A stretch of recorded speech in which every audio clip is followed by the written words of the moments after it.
विश्वास जताया है, मैदान में है, तो क्या कहना चाहेंगे, किस तरह की आपको लग रहा है कि जो जलसा का आशीर्वाद चौथी बार मिल जाएगा? सबसे पहले तो मैं अपनी पार्टी की राष्ट्रीय नेतृत्व का बहुत बहुत धन्यवाद करता हूँ, आभार व्यक्त करता हूँ कि चौथी बार आदरणीय नरेंद्र मोदी जी ने, आदरणीय जगत प्रकाश नड्डा जी ने, आदरणीय अमित शाह जी ने और राष्ट्रीय नेतृत्व ने तथा हमारे प्रदेश के अध्यक्ष श्री मोहनलाल बड़ौली जी, हमारे मुख्यमंत्री नायब सिंह सैनी जी, इन सब ने मेरे ऊपर विश्वास व्यक्त किया है। मैं आपके माध्यम से अपने नेतृत्व को ये विश्वास दिलाना चाहता हूं कि जो मुझसे उन्होंने उम्मीद की है, मैं उनकी उम्मीद के ऊपर खरा उतरूंगा और पार्टी के कार्यकर्ताओं के सहयोग से, पार्टी के सभी कार्यकर्ताओं को साथ लेकर के हम हरियाणा प्रदेश में तीसरी बार भारतीय जनता पार्टी की सरकार बनाई। पंचकुला विधानसभा से हमारी लीड है, लोकसभा चुनाव के अंदर जो 23,000 रही थी उसको और बढ़ाएंगे और भारी बहुमत से पार्टी यहाँ से मिलेगी। विपक्ष बार बार एंटी इनकम्बेंसी का धागा लाता है, आपको लगता है कुछ उसका असर? देखिए, आप सब लोग यहाँ फील्ड के अंदर घूमते, आज आम आदमी इस बात की चर्चा करता है कि पिछले 10 साल के अंदर जो विकास पंचकुला का हुआ है या पंचकुला के अंदर जो विकास कार्य हुए हैं, जो उससे पहले का, इस 10 साल से पहले का, 45 साल का, 48 साल का जो पंचकुला के अंदर विकास हुआ, इस 10 साल में कई गुना उन 40-45 साल से विकास हुआ। लगभग 5,000 करोड़ रुपए के विकास के काम पंचकुला के अंदर हुए हैं। हमने कुछ दिन पहले एक बुकलेट भी जारी की थी, किताब जारी की थी, जिसके अंदर वो 121 बड़े काम जो पंचकुला के अंदर हुए हैं, चाहे वो सड़कों को लेकर के, नेशनल हाईवे 73 को लेकर के जो 1150 करोड़ रुपए की लागत से बनी, या शिक्षा के क्षेत्र में जो एक क्रांति पंचकुला के अंदर आई।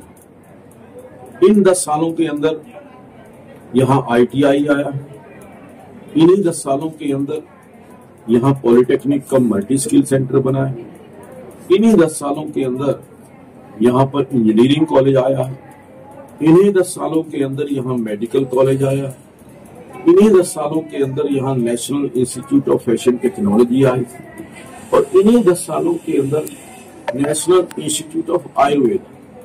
तो ये जो बड़े प्रोजेक्ट आज पंचकुला के अंदर आए हैं, वो पंचकुला के लोगों को नजर आते हैं। इसके अलावा जो खेलों के क्षेत्र के अंदर, स्पोर्ट्स के अंदर भी खेलो इंडिया पंचकुला के अंदर हुआ और जिस प्रकार से पंचकुला में अंतरराष्ट्रीय स्तर के हॉकी स्टेडियम, अंतरराष्ट्रीय स्तर का वॉलीबॉल स्टेडियम, अंतरराष्ट्रीय स्तर का बास्केटबॉल स्टेडियम और पूरे उत्तर क्षेत्र के अंदर सबसे आधुनिक sports injury recovery centre Panchkula के अंदर बना। आज पंचकुला, चाहे वो शिक्षा है, चाहे स्पोर्ट्स है, चाहे वो मेडिकल है, मेडिकल के अंदर भी हमने जो 2014 से पहले पंचकुला में केवल 100 बेड का एक हॉस्पिटल था, आज वो हॉस्पिटल जो है वो 500 बेड का बन गया और उसके अंदर वो सारी फैसिलिटीज जो एक अच्छे हॉस्पिटल के अंदर होनी चाहिए वो आज वो उपलब्ध हैं। चाहे वो MRI है, चाहे CT स्कैन है, चाहे डायलिसिस है, चाहे कैथ लैब है। तो आज इस हॉस्पिटल की OPD हर रोज की 4500 है।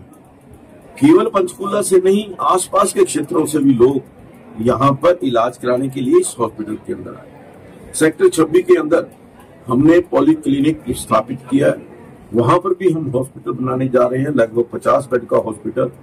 कोट के अंदर CHC, बरवाला के अंदर PHC, रत्तेवाली के अंदर जो हेल्थ वेलनेस सेंटर और सेक्टर 16 के अंदर CHC, बुद्धिनपुर के अंदर ये अपने स्केटरी के अंदर PHC। ये हेल्थ के सेक्टर के अंदर हमने जहां जहां भी आवश्यकता थी ये हेल्थ सेंटर स्थापित किए, जिसका स्वास्थ्य लाभ लोग ले रहे हैं। और इसके साथ साथ मैं समझता हूं कि दो चीजें और, बिजली और पानी, इसके ऊपर मैं बात करूंगा। 2014 से पहले बिजली 6 घंटे से 8 घंटे तक आती थी। आज बिजली 24 घंटे पंचकूला के अंदर, जब से हमारी सरकार आई है, हमने 1 साल के अंदर अंदर पंचकूला पूरे हरियाणा प्रदेश का पहला जिला बना जहां 24 घंटे बिजली, चाहे वो शहर के अंदर चाहे गांव के अंदर। दूसरा जो एक मेन आवश्यकता रहती है किसी भी आम आदमी की, वो रहती है पानी। पंचकूला के अंदर पानी की कमी थी, एक बहुत देर से पेंडिंग योजना थी जो पिछले लगभग 2014 से पहले 7-8 साल पहले से पेंडिंग थी। वो थी भाखड़ा कैनाल कजौली वाटर वर्क से यहाँ पर पानी की आवश्यकता। हमने 25 किलोमीटर लंबी पाइपलाइन डलवा करके पंचकूला के अंदर 18 क्यूसेक पानी हम लेकर के आए, जिससे यहाँ के लोगों की पानी की प्यास बुझी। और विकास की दृष्टि से यहाँ पर मल्टी लेवल पार्किंग, चाहे वो DC ऑफिस के सामने हो, चाहे वो माता मनसा देवी के प्रांगण में हो, चाहे वो नाडा साहब के प्रांगण में हो, मतलब 15-15 करोड़ रुपए की मल्टी लेवल पार्किंग। ये जो DC ऑफिस के सामने है 30-32 करोड़ रुपए की मल्टी लेवल पार्किंग, यहाँ पर इसका निर्माण हमने करवाया। एक परिवहन की दृष्टि से जो पंचकूला था, किस प्रकार से पंचकूला की उपेक्षा हुई, मैं एक छोटी सी मजाक कि हरियाणा प्रदेश के 22 जिले, 22 जिलों में से केवल पंचकूला एक ऐसा जिला था जहां हरियाणा रोडवेज का डिपो नहीं था।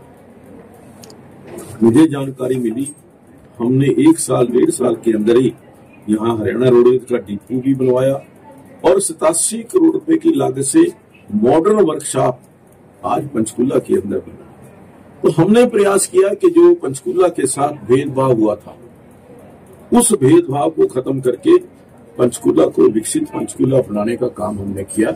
और आज उसके परिणाम आप देख रहे हैं कि पिछले 10 साल के अंदर आप गांव के अंदर जाकर के, सड़क के किनारे जाकर के देखिए, जो जमीन 5 लाख रुपए से 10 लाख रुपए की एकड़ थी, वो आज 5 से 10 करोड़ रुपए। तो ये इस बात का प्रमाण है कि लोग पंचकूला के अंदर आ रहे हैं, यहाँ पर अपनी रिहाइश भी कर रहे हैं और बड़े बड़े बिल्डर्स, यहाँ पर इंडस्ट्री आप देख रहे हैं कि अलीपुर जो हमारा इंडस्ट्रियल एरिया है, उसके अंदर लगभग 500 नए इंडस्ट्रियल यूनिट के लिए ऑक्शन हुई है और पहले से कई गुना जो है वो ऑक्शन गई है। तो आज लोग इसीलिए पंचकूला की ओर आकर्षित हो रहे हैं कि पंचकूला का विकास हुआ। ज्ञान जी, आप 5000 करोड़ रुपए की बात कर रहे हैं कि इतने विकास कर गए, आप ये कांग्रेस के चंद्रमोहन है वो कह रहे हैं पीछे चला गया 10 साल में, आप बना तो पेरिस बना दूंगा, क्या कहना चाहेंगे आप? भाई चंद्रमोहन 18 साल तक विधायक रहे, उप मुख्यमंत्री भी रहे। अब वो 18 साल में अगर इसको पेरिस बना देते तो फिर तो शायद कोई काम करने की आवश्यकता ही नहीं रहती।